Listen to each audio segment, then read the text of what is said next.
Hey guys, I welcome you to my channel SSC smart classes. बहुत बहुत स्वागत करता हूं। आज सेकंड हियरिंग है। सेकंड हियरिंग अपडेट में आज क्या क्या हुआ इसके बारे में हम चर्चा कर लेते हैं। एक बार फिर से मैं आपको छोटी सी अपडेट दे देता हूं कि सीजीएल 2024 में स्कैम हुआ था, जिसमें आपके जेएसओ के कैंडिडेट जिसकी लिस्ट अलग निकलती है, तो वो वाले कैंडिडेट लगभग 16 से 17 हज़ार कैंडिडेट लिस्ट 3 के लिए क्वालिफाई कर दिए थे, जिसमें बाकी सारी आपकी पोस्ट इनकम टैक्स वगैरह जो आपकी AAO और जेएसओ को छोड़ करके बाकी जितनी पोस्टें हैं, ठीक है, वो ओवर एज बच्चे थे, लेकिन वो कैंडिडेट्स को लिस्ट 3 में भी एलिजिबल करवाया गया, जिसकी वजह से कट ऑफ हाई गई।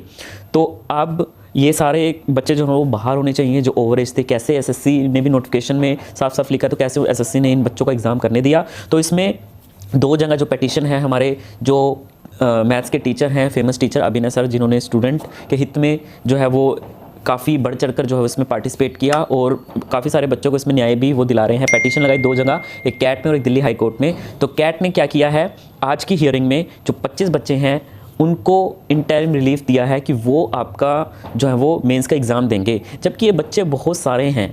अभी 25 बच्चे जो है मेंस का एग्ज़ाम देंगे। 18, 19, 20 को जो आपकी एग्ज़ाम डेट है वो तो एज इट इज़ रहेगी, उसमें कोई तब्दीली नहीं है। बाकी इन 25 बच्चों को जो है वो अलग डेट मिलेगी, इनका मेंस का जो एग्ज़ाम है वो अलग करवाया जाएगा इंटरिम रिलीफ में। अभी आज की हियरिंग में ये हुआ है, लेकिन इसका सबसे बड़ा नुकसान तो ये निकल के आ रहा है कि कैसे वो अलग अलग एग्ज़ाम जो है वो कुछ और बच्चे निकलेंगे, क्या उनका एग्ज़ाम अलग होगा।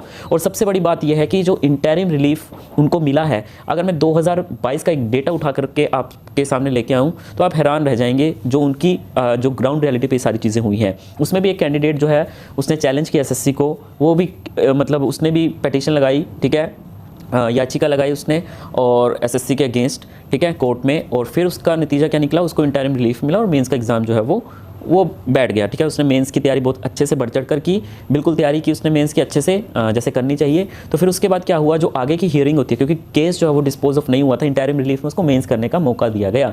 तो उसके बाद क्या हुआ, जो अगली हियरिंग थी उसमें क्या हुआ, एसएससी जीत गई और ये केस जो है डिस्पोज ऑफ हो गया एसएससी के पक्ष में।